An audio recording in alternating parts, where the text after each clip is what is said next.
எல்லாருக்கும் வணக்கம். என் பேர் ஸ்ரீகாந்த். இந்த வருஷம் AWS and Fortinet cyber security அப்படின்னு ஒரு கோர்ஸ் இன்ட்ரடியூஸ் பண்ண போகிறோம். போன வருஷம் ஒரு ட்ரையல் ரன் பண்ணோம். இந்த வருஷம் அதை ஃபார்மலைஸ் பண்ணுறோம். உங்கள் எல்லாருக்கும் என்னை அறிமுகப்படுத்துகிற விதத்தில் ஒரு ஷார்ட் வீடியோ இதை ப்ரிப்பேர் பண்ணியிருக்கேன். இந்த வீடியோவுடைய கண்டென்ட் என்னன்னா இன்டர்வியூஸ். இது வந்து ஒரு பெரிய டாபிக்.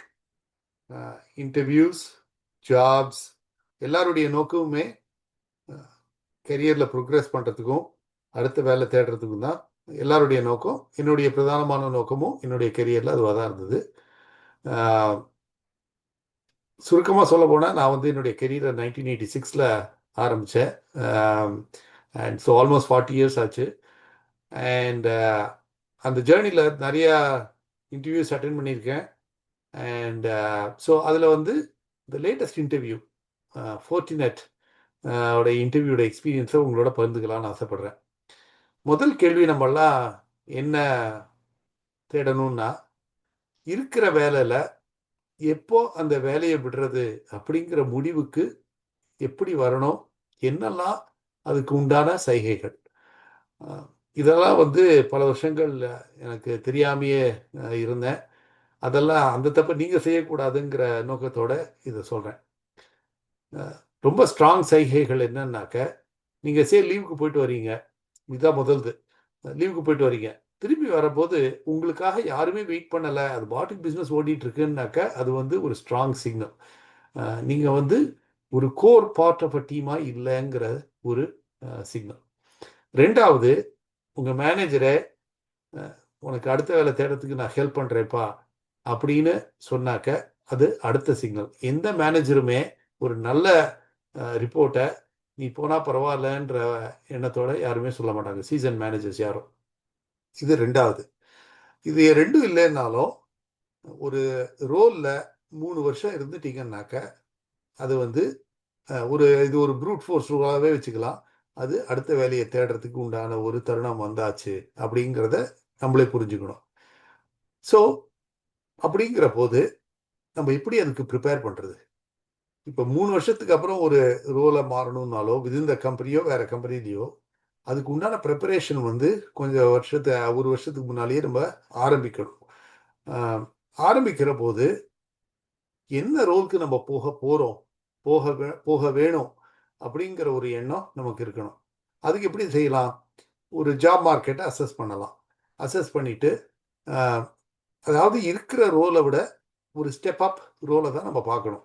இப்போ வந்து ஜூனியர் டெவலப்பர்னா சீனியர் டெவலப்பர்னா டெக் லீட் நடக்க பிரின்சிபல், இந்த மாதிரி வந்து ஒரு ஸ்டெப் அப் இருந்தால் தான் காம்பன்சேஷன்லேயும் ஒரு ஸ்டெப் அப் இருக்கும் இல்லையா? அதனால அந்த மாதிரி ஒரு லிங்க்டின்லேயோ எந்த ஒரு ஜாப் சர்ச் பிளாட்ஃபார்ம்லேயோ போய் தேடணும். தேடின பிறகு அதில் ஜாப் டிஸ்கிரிப்ஷனில் சில ரிக்குவயர்மெண்ட்ஸ்லாம் போட்டிருப்பாங்க. அது படிப்பாக இருக்கட்டும், எக்ஸ்பீரியன்ஸாக இருக்கட்டும், வாட் எவர். அதில் அட்லீஸ்ட் 60 to 70% நமக்கு இருக்கான்றதை பார்க்கணும்.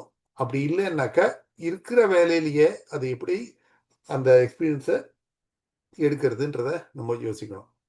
அதே மாதிரி ஒரு 3-4 பேர்கிட்ட பேசணும். நமக்கு தெரிஞ்ச ஃப்ரெண்ட்ஸ், வெல்விஷர்ஸ் யார் இருந்தாங்களோ, அதாவது அந்த ஃபீல்டில் இருக்கிறவங்கள்ட்ட பேசினாக்க 4 பேர்கிட்ட பேசினாக்க ஒரு காமன் பேட்டர்ன் கொஞ்சம் எமர்ஜ் ஆகும். இதெல்லாம் வந்து தேவைப்பட்ட விஷயம் போல இருக்குது அப்படின்னு சொல்லிட்டு ஒரு காமன் பேட்டர்ன் டெவலப் ஆகும். அதுக்கப்புறம் அதுக்கு உண்டான கோர்சஸ் எடுக்கிறதோ இல்லை எக்ஸ்பீரியன்ஸ்னாக்க இது எப்படின்னாக்க எக்ஸ்பீரியன்ஸ் இருந்தால் தான் வேலை கொடுப்பாங்க, வேலை இருந்தால் தான் எக்ஸ்பீரியன்ஸ் கிடைக்கும்ன்ற catch-22 சுச்சுவேஷன் தான் அது. ஆனால் முடிஞ்ச அளவுக்கு வாலண்டியர் பண்ணுறதோ இது ரொம்ப கஷ்டம். அதனால தான் இட் டேக்ஸ் டைம்னு சொல்ல வரேன். யாருமே வந்து வாலண்டியர் பண்ணுறது கூட ஒத்துழைக்க மாட்டாங்க. ஸோ ஒரு 4 பேர்கிட்ட பேசணும், கான்டாக்ட்ஸ் இருக்கணும். அதுக்கு வந்து இந்த சோஷியல் சர்க்கிள் கொஞ்சம் டெவலப் பண்ணணும். அதெல்லாம் வந்து வேலையில் ஆரம்பிக்கிறப்பயே நம்ம ஒரு சோஷியலாக கற்றுக்கிட்டோம்னாக்க ஒரு 4 பேரோட அவங்க விருப்பப்படுற மாதிரி வந்து அவங்க சொல்கிறதுக்கெல்லாம் சரின்னு சொல்லணும்னு அவசியம் கிடையாது. பட் கொஞ்சம் சோஷியலாக இருக்கணும். சோஷியலாக இருந்தால் தான் யாருமே வந்து வேலை கொடுக்குறவங்க வந்து ஸ்கில்ஸ் ஒன்று, ஆனால் நம்ம பிடிச்சிருக்கணும். நம்ம பேசுகிற விதம், நம்ம வந்து அணுகிற விதம் எல்லாம் பிடிச்சிருக்கணும். அப்போ தான் வந்து அவங்க இன்டர்வியூக்கே ஒத்துக்கிறாங்க.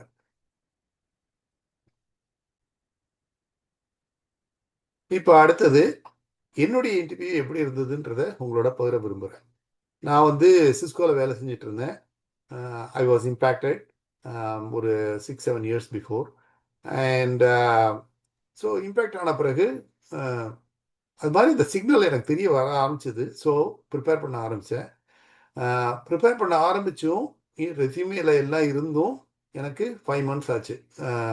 ஆல்மோஸ்ட் 4 to 5 months ஃபோர்டினெட்டில் இன்டர்வியூ கிடைக்கிறதுக்கு. நிறைய ஒரு ஆல்மோஸ்ட் ஒரு 30 to 40 அப்ளிகேஷன்ஸ் போட்டிருப்பேன். அதுக்கப்புறம் லிங்க்டின் மூலமாக தான் அப்ளை பண்ணேன். ஸோ ஃபோர்டினெட்டில் யாரையும் தெரியாது. ஸோ அப்ளை பண்ணேன். முதல் இன்டர்வியூ வந்து மேனேஜரோட இன்டர்வியூ. அவர் வந்து ஜாப்ல என்ன கேட்டுப்படுறாங்க, நான் அப்ளை பண்ண ரோல் வந்து சிஸ்டம்ஸ் இன்ஜினியர். அதாவது சேல்ஸில் சேல்ஸ் பர்சன், அக்கௌண்ட் மேனேஜருக்கு டெக்னிக்கல் கவுண்டர் பார்ட்டாக அந்த ஜாபுக்கு தான் நான் அப்ளை பண்ணேன். ஸோ மேனேஜர் வந்து இந்த ஜாபில் என்ன மாதிரியான ப்ராடக்ட்ஸ் எல்லாம் விற்க வேண்டி வரும் அப்படிங்கிற ஒரு இன்ட்ரடக்ஷன் கொடுத்தாரு. அதுக்கப்புறம் second round was a big round, technical round. இந்த டெக்னிக்கல் ரவுண்டில் வந்து என்ன செய்ய சொன்னாங்கன்னாக்க கேள்விகள்லாம் கேட்டாங்க. எல்லா தியரிட்டிக்கல் கொஷின்ஸ், சைபர் செக்யூரிட்டியில், நெட்வொர்க்கிங்கில், அதுக்கப்புறம் வந்து கிளவுட் ஏடபிள்யூஎஸில். ஸோ அதை இன்டர்வியூ போகிறதுக்கு முன்னாலேயே ஃபோர்டினெட் அந்த கம்பெனி என்ன செய்யுது, அதுக்கப்புறம் அவங்களுடைய ஃபைனான்ஷியல்ஸ்லாம் எப்படி. ஸோ இதெல்லாம் சிஸ்கோவில் கொஞ்சம் கற்றுக்கிட்டேன் நான். ஃபைனான்ஷியல் ஸ்டேட்மெண்ட்ஸ்லாம் எப்படி படிக்கிறது. ஸோ நம்ம கேள்விகள் கேட்குறது, நம்ம கேள்வி கேட்குறது விதத்தை வச்சு அவங்க வந்து நம்மளுடைய இது லெவல் ஆஃப் டெவலப்மெண்ட்டை வந்து அவங்க கணிப்பாங்க. ஸோ அதெல்லாம் கொஞ்சம் ப்ரிப்பேர் பண்ணிட்டு தான் போனேன். அதுக்கப்புறம் டெக்னிக்கல் இன்டர்வியூவில் அதை தியரிட்டிக்கல் கொஷின்ஸ், இன்னும் ஒரு பேக்கெட்டிங் இது சோர்ஸ்லேருந்து டெஸ்டினேஷன் போகுதுனாக்க என்னெல்லாம் செய்யும், அது வந்து லேயர் 2ல என்ன இன்ஃபர்மேஷன் இருக்கும், லேயர் 3ல என்ன இன்ஃபர்மேஷன் இருக்கும், அதுக்கப்புறம் வந்து ஐபியில் வந்து ஃப்ராக்மெண்டேஷன் ரீஅசம்பிளிலாம் எப்படி நடக்குது. ரொம்ப டெக்னிக்கல் இன்டர்வியூ. 14 வந்து ஒரு இன்ஜினியரிங் கம்பெனி. அதனால் அங்கே இன்டர்வியூ பண்ண 2 பேருமே வந்து extremely technical people. OSI model explain பண்ண சொன்னாங்க, 7 லேயர்ஸும் அது என்னென்ன செய்யுதுன்னு. இன்ஃபேக்ட் அதை எக்ஸ்பிளைன் பண்ண பிறகு அவங்க சொன்னாங்க, இது வரைக்கும் நாங்கள் இன்டர்வியூ பண்ணதாங்க, அவங்க இன்டர்வியூ பண்ணதுலேயே இவ்வளோ கிளியராக எக்ஸ்பிளைன் பண்ணது நான் மட்டும்தான் சொன்னாங்க. அது ரொம்ப வந்து ஒரு எனர்ஜைசிங்காக இருந்தது எனக்கு. அண்ட் ஸோ ஓஎஸ்ஐ மாடலில் இது பண்ணிட்டு அதுக்கப்புறம் வந்து சைபர் செக்யூரிட்டியில் வந்து டே 0 அட்டாக்ஸை எப்படி டிடெக்ட் பண்ணுவேன், மேன் இன் த மிடில்னால் என்ன, அது எப்படி வேலை செய்யுது, அப்படிப்பட்ட தியரிட்டிக்கல் கொஷின்ஸ் எல்லாமும் கேட்டாங்க. கேட்ட பிறகு ஒரு டேக் ஹோம் அசைன்மெண்ட், இது வந்து இப்போ ரொம்ப காமன் ஆகிட்டு இருக்கு. ஒரு வாரம் கொடுப்பாங்க. ஒரு செட்டப்பை கிரியேட் பண்ணி அதை ஒர்க் பண்ண வச்சு அதுக்கப்புறம் அதை எக்ஸ்பிளைன் பண்ணணும் நம்ம.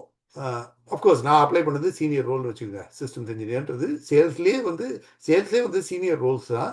அதனால் இதெல்லாம் என்ட்ரி லெவலுக்கு அப்ளை ஆகாது. பட் எனக்கு டேக் ஹோம் அசைன்மெண்ட் கொடுத்தாங்க. அது என்னன்னாக்க ஏடபிள்யூஎஸில் நான் ஒரு ஃபோர்டிகேட்டை செட் பண்ணி இன்டர்நெட்லேருந்து அந்த ஃபோர்டிகேட் வழியாக நேட் யூஸ் பண்ணி ஒரு இன்ஸ்டன்ஸை ஆக்சஸ் பண்ணணும். அதுதான் என்னுடைய அசைன்மெண்ட். தேங்க்ஃபுல்லி நான் வந்து அதுக்கு முன்னால் ஏடபிள்யூஎஸ் படிச்சிருந்தேன். அதுக்கப்புறம் ஃபோர்டிகேட் அப்போ தான் முதல் தடவை நான் அந்த இன்டர்வியூஸே பார்க்குறேன் நான். ஸோ நிறைய கூகுள்லாம் சர்ச் பண்ணி and I got it working. அதுக்கப்புறம் அதை ப்ரெசன்டேஷன் ப்ரிப்பேர் பண்ணணுமே. ஸோ எப்படி ஆரம்பித்தேன், என்ன கற்றுக்கிட்டேன், எது வேலை செய்யலை, வேலை செய்யாது எப்படி ட்ரபுள் ஷூட் பண்ணேன், எல்லாத்தையும் டிஸ்கிரைப் பண்ணுற போது நம்ம பள்ளிக்கால கூடத்துலலாம் வந்து கடைசி ஆன்சர் மட்டும் கொடுத்தா போதாது, எப்படி அந்த ஆன்சர் வந்ததுன்றதையும் எக்ஸ்பிளைன் பண்ணணும்னு வாத்தியார் எதிர்பார்ப்பாங்க. அதே மாதிரி தான் வேலை செய்யாட்டாலும் என்ன ட்ரை பண்ணீங்க, ஏன் வேலை செய்யல, அதுக்கு காரணம் என்னவாக இருக்கும் அப்படிங்கிறது எல்லாத்தையும் எதிர்பார்த்தாங்க. அதெல்லாம் முடித்த பிறகு then I got selected. Of course final ரவுண்ட்ஸில் வந்து சேல்ஸ் டீமோட இன்ட்ராக்ட் பண்ணேன். அவங்களும் வந்து எனக்கு சேல்ஸ் ஸ்கில்ஸ் இருக்கா, எக்ஸ்பிளைன் பண்ணுறதுக்கு ஸ்கில்ஸ் இருக்கா, இது எல்லாத்தையும் ஜட்ஜ் பண்ணாங்க. கடைசியாக நான் சொல்ல விருப்பப்படுறது என்னன்னாக்க, என்ன மாதிரி ஸ்கில்ஸ் எல்லாம் அத்தியாவசியம். ஃபர்ஸ்ட் வந்து communication skills. Technical skills given, எல்லாருக்கும் தேவை தான். ஆனால் கம்யூனிகேஷன் ஸ்கில்ஸ், நமக்கு தெரிஞ்சதை வெளிப்படுத்துகிற அளவுக்கு ஸ்கில் இருக்கணும். அதை வந்து எவ்வளோ சுருக்கமான நேரத்தில் அதை எக்ஸ்பிளைன் பண்ண முடியுமோ அது ரொம்ப உதவும்.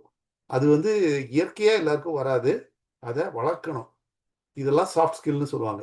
அது வந்து ரிட்டன் ஸ்கில்லாக இருக்கட்டும், ஸ்போக்கன் ஸ்கில்லாக இருக்கட்டும், ரெண்டுமே வந்து நம்ம வளர்த்துக்கணும். அது வந்து இன்டர்வியூஸில் ரொம்ப உதவும். ரெசியூமே ப்ரிப்பரேஷன்லையும் உதவும். நம்ம என்ன செஞ்சோங்கிறத ஃபர்ஸ்ட் ஹாஃப் ஆஃப் த பேஜில் வந்து அவங்க அட்ராக்ட் பண்ண தான் செகண்ட் ஹாஃபையும் அவங்க பார்ப்பாங்க. செகண்ட் ஹாஃபை பார்த்தா தான் மேபி செகண்ட் பேஜை பார்ப்பாங்க. So first page is critical real estate. So அதனால communication skills is important, technical skills are important, connections are important.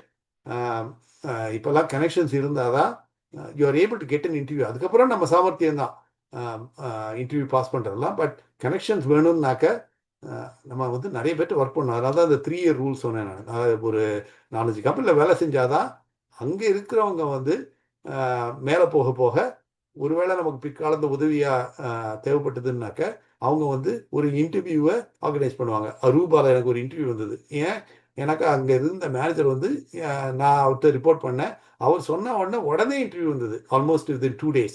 That is the impact of knowing people to get an interview. அதான் சொல்லுவாங்களே, it is not what you know, it is who you know. And experience ஆக it's not just who you know, it's who knows you. அந்த லெவலுக்கு ரொம்ப experience பீப்புளுக்கெல்லாம் எதிர்பார்ப்பாங்க. அது வந்து லிங்க்டின்ல எழுதுகிற ஆர்டிக்கலாக இருக்கட்டும், எதுவாக இருக்கட்டும். பட் எல்லாத்துக்குமே வந்து கம்யூனிகேஷன் ஸ்கில் ரொம்ப முக்கியமாக தேவைப்படுது.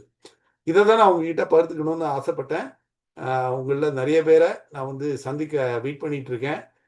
இந்த கோர்ஸில் வந்து நம்ம வந்து ஏடபிள்யூஎஸில் ஃபோர்டிகேட்டை செட் பண்ணி நெட்வொர்க் செக்யூரிட்டியை எப்படி எஸ்டாப்ளிஷ் பண்ணுறது, ஏன் அது அவசியம், அதை செட் பண்ண பிறகு ஆர்கிடெக்சர்லாம் வந்து ஹை அவைலபிலிட்டி வேணும்னா என்ன பண்ணுறது, டிப்பிக்கல் செட்டப் டிரான்சிட் கேட்வே எப்படி செட் பண்ணுறது எல்லாம் பார்க்க போகிறோம். ஹேண்ட்ஸ் ஆன் நிறையா இருக்க போகுது, அதில் தான் கற்றுக்குவோம்.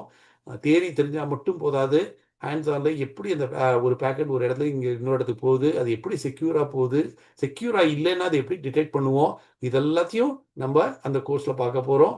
அதனால் it will be very useful for your career. And உங்கள் எல்லாரையும் சந்திக்க அவருடன் நான் வெயிட் பண்ணிகிட்ருக்கேன். நன்றி.